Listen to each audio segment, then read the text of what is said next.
Jay Watson and I approve this message. Now at 10, the latest Missouri polling statistics on recreational marijuana and law enforcement funding.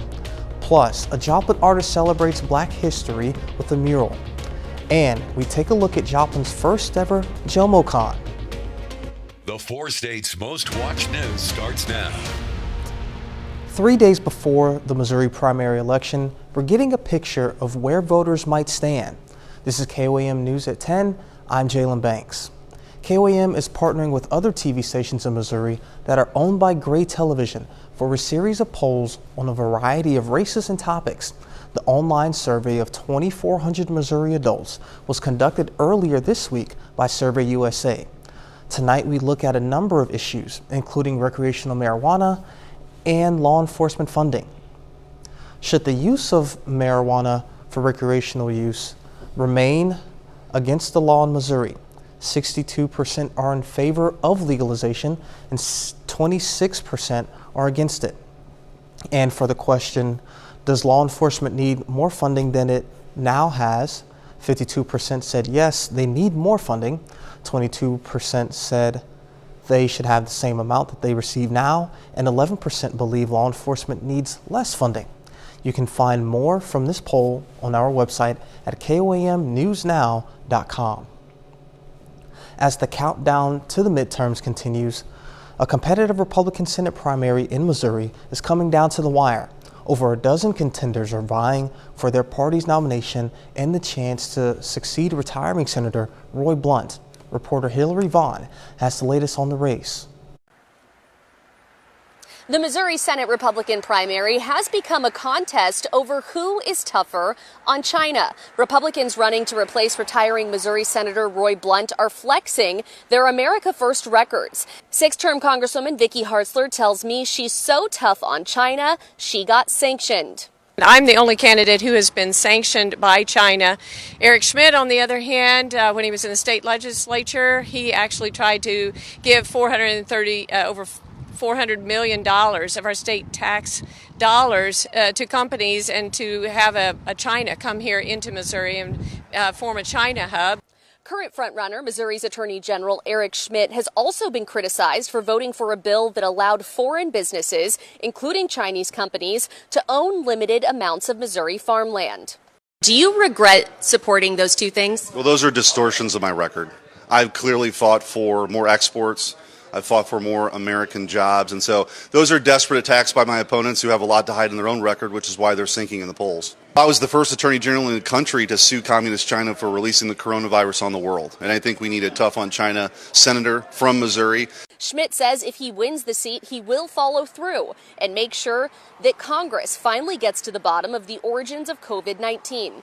Schmidt says it's former Missouri Governor Eric Greitens, who resigned from the job amid sexual misconduct allegations, who is cozy with China, calling out a trip Greitens took to Beijing in 2017, where Greitens hyped the importance of Missouri's trade relationship with China on Chinese TV. Greitens tells me, as a former Navy SEAL, he's put his life on the line for America First. There's only one candidate in this race who was arrested for teaching about the United States Constitution in China, and that was me. I have always stood up for American values, and I've been willing to put my life on the line for it. A lot of voters are still undecided and even open to changing their mind before primary day. Former President Donald Trump has yet to officially endorse in this race, but if he does weigh in, that endorsement will have a lot of weight. Be sure to download the KOAM News app for all your election needs. You can also go to our website for election information at KOAMnewsnow.com/elections. The website will include resources for all of the 4-state areas, such as polling places, deadlines, dates, and you can even check to see if you're registered to vote. Once again, that's KOAMnewsnow.com/elections. Officials at Tulsa Public Schools say they've removed 2 sexually graphic books from school libraries following criticism from several elected leaders. The district released a statement saying they intend to more carefully review books in question. Secretary of Education Ryan Walters says when he posted the images from the books Gender Queer and Flamer on his Facebook page, the social media company quickly censored his post. The images include depictions of gay sex and masturbation. Walters, State Superintendent Joy Hofmeister and Senate President pro tempore Greg Treat were among those who criticized the district for making the books available to students. The Black History and Performing Arts mural on 1st and Main in downtown Joplin is finally finished. It depicts individuals who played, performed, and visited Joplin. Langston Hughes and Charles McPherson, who were in the mural, were actually born in Joplin. Other notable individuals in the mural include Scott Joplin, Duke Ellington, Marian Anderson, Ella Fitzgerald, and so many more. I just did somebody a favor that really needed it, you know. And the ladies came down to Kansas City. They had seen some of my work that I did on the walls down there, and they wanted someone to come up here to do a mural. And just so happened I happened to be available and took on the challenge. The mural was painted by Alexander Austin, and there was a celebration of the mural this evening. The white coat ceremony starts the journey for a medical school student. KCU Joplin had 2 white coat ceremonies today for the classes of 2025 and 2026. The university says the ceremony is especially meaningful to KCU in the wake of the COVID-19 pandemic that demonstrated an urgent need for more physicians and exposed inequities in healthcare. It's worked so hard to get here, and to have this moment to kind of symbolize all of our hard work and our dedication up till now was really exciting, but also, you know, it kind of symbolizes a lot of hard work to go. So the students will go on to pursue osteopathic medicine. If you are a fan of everything fiction, then you are in for a treat. Joplin is having its inaugural Jomo Con, the name coined from the well-known San Diego Comic-Con. The event showcases anime, video games, and other forms of fiction. Jomo Con allows individuals that would travel as far as St. Louis, Kansas City, or even Dallas for similar events to stay close to home. The event will feature voice actor John Vermillion, who has starred in popular anime shows My Hero Academia and One Piece. Most importantly, a portion of the ticket sales will go towards Turnaround Ranch, who supplies kids with recreational equipment. Now, Sam Lane joins us with weather. Thank you very much, Jalen. Quite a few folks picked up some rain this morning, including Joplin. Some folks even got several inches, and we'll talk about that in a moment. But let's talk about the temperatures. They were very pleasant today. We only made it up to 79 degrees today. Can you believe it's late July? 79 degrees for the high. Of course, that was well below the normals of 91 and certainly far away from that record of 107 back in 1986. And I don't think we'll see 107, but it's going to get close, and we'll talk about that in the forecast. But we can see some showers still this evening up to the north and east of Nevada, up near Clinton and Osceola, but those are starting to move away from us, and now we're waiting for the low-level jet to kick in tonight, and that will start some more showers and thunderstorms later on tonight and in the morning hours. But in the meantime, we picked up just a little under half an inch here in Joplin. That puts us a little over an inch for the month, which is not a lot, but it certainly is helping a little bit. For the year, we're 29.13, which is above normal by about 9/10. But most of that rain fell in a short period of time in the spring, and we've been dry ever since then. In fact, we're looking at extreme drought conditions across southwestern Missouri, down in northeast Oklahoma, and northwestern Arkansas. So the question is, how much rain is in our forecast? I'll have the answer coming right up. At least 25 people are dead after flash floods left parts of Kentucky underwater this past week, with many still missing.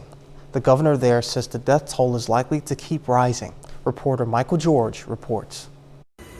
It's a race against the clock in storm-ravaged Kentucky. This is still an emergency situation. We are in search and rescue mode. Emergency workers are scrambling to locate victims and survivors of the flash floods that tore through the state this week. This hit the entirety of the county. From one end to the other, it hit everything. The storm knocked out internet and cell phone service for many, and entire buildings were ripped off their foundations and carried away by the water. People's lost their homes, can't get to their jobs. I mean, it's devastating. This is probably the worst devastating I've ever seen. Thousands are still without power, and several communities don't have running water. And now they're bracing for even more wet weather Sunday. Make sure you are in a safe place. I don't want to lose one more person. We care about you. It's not fair this is going to rain again, but it is. Kentucky officials say restoring electricity is a priority before a wave of high heat settles in over the region next week. Michael George, CBS News, New York. In a span of just 48 hours between Wednesday and Friday, up to 10.5 inches of rain fell in parts of eastern Kentucky. Most of the area's rivers were not expected to crest until today. It's time now to honor another four-state hero. Sergeant Adam Stock served from 1942 to 1945. He served across Europe. He was in the 29th Infantry and earned the Good Conduct Medal along with 2 battle stars. A Coyvilla, Kansas native, we thank you, Sergeant Adam Stock, our four-state hero. Coming up, the latest on the current state of the monkeypox and New York's response. A British mathematician believes she has come up with the perfect formula to wake up on the right side of the bed. This is the formula Annie Marie Imafondon says she came up with that will contribute to a positive start in the morning.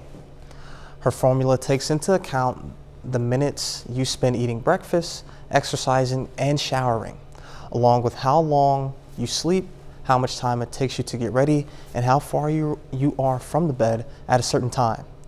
All of it eventually should add up to 37 or more, the ideal number of minutes you need for a good start to the day. Now the latest on the fast-spreading monkeypox outbreak. It's been detected in at least 77 countries, and tonight, New York City has declared a public health emergency. Reporter Michael George joins us from New York. After 3 visits to the ER, David Watson has a warning for people who take monkeypox lightly. It is the most painful thing I've ever experienced in my 47 years on this planet, and I wouldn't wish it upon my worst enemy. But right now, the demand for the vaccine is outpacing supply. Many are finding it difficult to get an appointment for a shot. I have been asking for a vaccine since the middle of June. The federal government is in the process of distributing more than 780,000 doses, but it's not fast enough in places like New York and San Francisco. We are at a very scary place, and we don't want to be ignored by the federal government in our need. Stanford University's Dr. Jorge Salinas says the biggest challenge now is getting the doses we do have where they're needed. The longer we take to vaccinate the at-risk populations, the more the virus will spread. Right now, the monkeypox virus is disproportionately impacting men who have sex with men, but anyone can catch it. It primarily spreads through skin-on-skin contact, and it's rarely fatal. Our population needs to continue following public health recommendations, practice safe sex, get vaccinated as soon as a dose is available to you. And there are also calls for the Biden administration to declare monkeypox a federal health emergency. That would free up more funds and resources to fight the outbreak. Michael George, CBS News, New York. And later, the Joplin Outlaws compete for the league championship. And the Indigo Sky Cam Network looking all clear this evening. We do have a chance of showers coming back in a forecast. I'll tell you all about it right after this.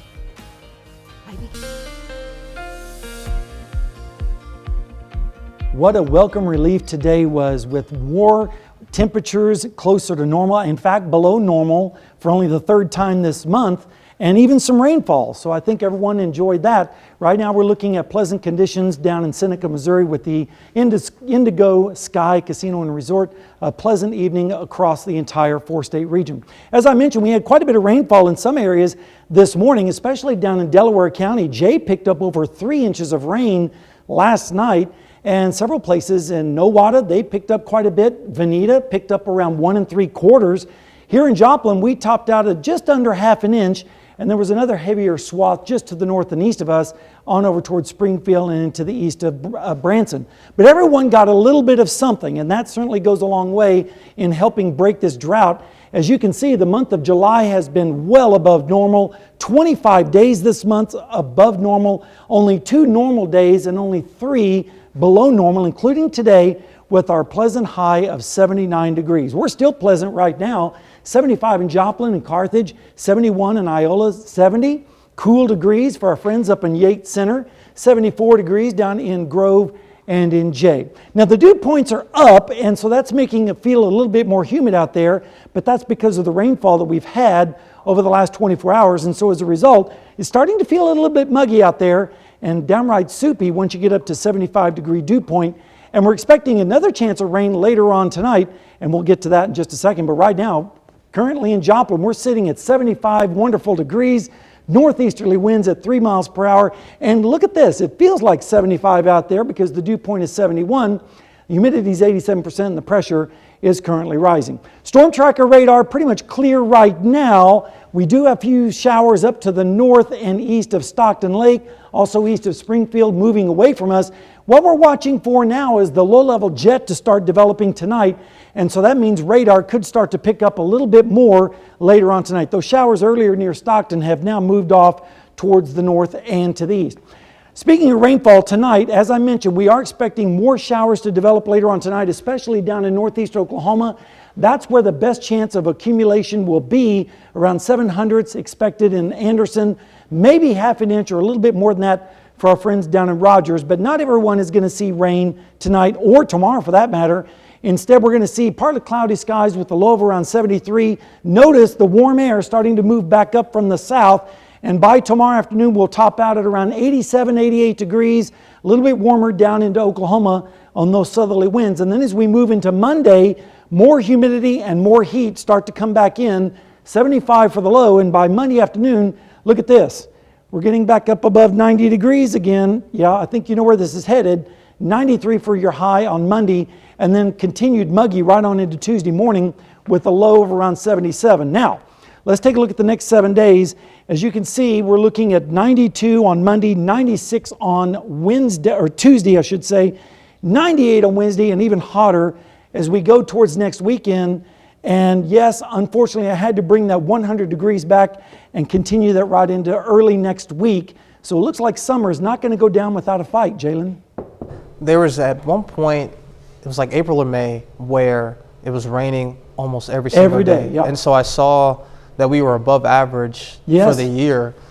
And so during that time, I'm like, man, will it stop raining? And I will never, ever do that again based off of it's this either July. Feast or famine around here, right? So we'll take it when we can get it. And that looks like it's going to be a few showers tomorrow morning, but then it starts to turn dry again. For sure. All right. Thank you, Sam. You're welcome. Coming up in sports, the Joplin Outlaws are 1 win away from the program's first ever Mink League championship. It all comes down to this one: Joplin against St. Joe for Game 3 of a best of 3 series. Those details coming up, plus a local competitive knife thrower places in the top 10 at a national competition. That and more next.